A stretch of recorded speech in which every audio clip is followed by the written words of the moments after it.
I have a big Dark Angels army completely unpainted here. I need to get these guys painted as quickly as possible. Let's get started. I had some unassembled models that I've begun with. These easy build Primaris Marines are super quick to put together, but they are limited to the same 3 pose, so I switched them up a bit. The army is mainly Terminators, 32 of them, but I didn't want to go for the generic cream color of the Deathwing. Instead, I started with a black spray paint and decided to make these guys a successor chapter. Initially, I wanted them to have black armor, but I wanted them to be a bit more interesting than just black and grey, and I didn't have the time to edge highlight everyone, so I decided to start with a dry brush of dark blue.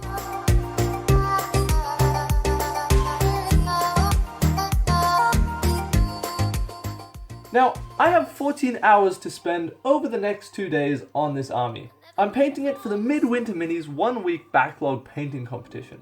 Yesterday, I painted a whole entire army of Emperor's Children in just 1 day. For the challenge, this is part 2. After dry brushing some dark blue, I mixed in some white and went over them with a much lighter dry brush of light blue.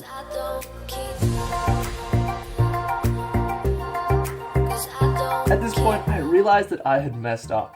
I wanted these models to have black armor with blue highlights to make it a bit more interesting, but I had gone way overboard and now it looks like they have blue armor. This is what happens when you're going fast and you don't do a test model. But not to worry, let's just keep going in this new direction and see where it takes us. I painted all the shoulder pads and helmets yellow, as well as a few other details here and there. Normally people complain about painting yellow. I use Yanden Dark Sun, which is one of my favorite paints of all time. For yellow, the coverage is absolutely amazing, and it makes it so easy.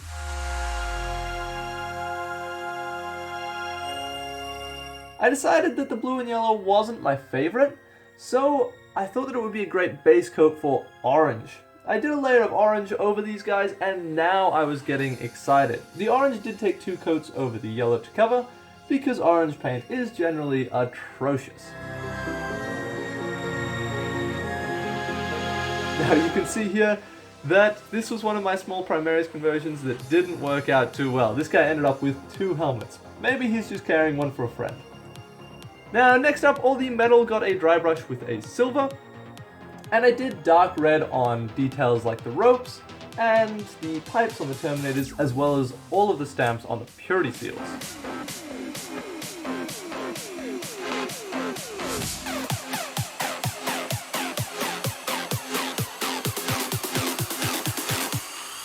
The plasma and the power swords got a nice coat of a bright goblin green, and the heads got a skin base coat. The purity seal paper was done in white. With all of that done, I gave all of the non-blue parts a wash of Nuln oil, and that was the end of day 1. So far, I've put about 7 hours in. The next day, the wash was dry, and I started by highlighting the orange. This is the main color that stands out, so it definitely needs the most attention. On this highlight, I again did 2 coats to get a consistent color.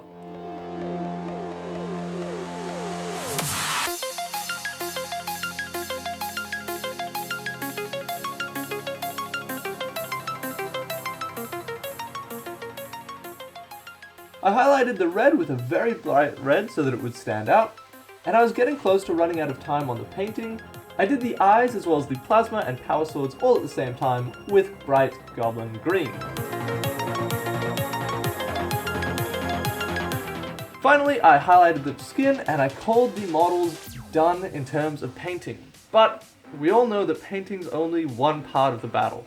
I broke all these models off their bases, something which I've now done a lot of on this channel. I cleaned off the bases and I glued down some sand. After that was dry, they got a white spray, and I wanted to do something super unique for their bases. I've seen hundreds of armies that have the exact same bases that's just some kind of dirt with grass or mud or something along those lines. I decided I wasn't going to do that. I went to this oxidized copper color. This puts them in an alien world, which are vastly underrepresented in the bases of 40k models. Most of the bases would fit on Earth, but the universe is huge and not all these planets are going to have grass, right? So maybe a challenge to you can be to think about where your models are and give them a super unique alien base to help them stand out.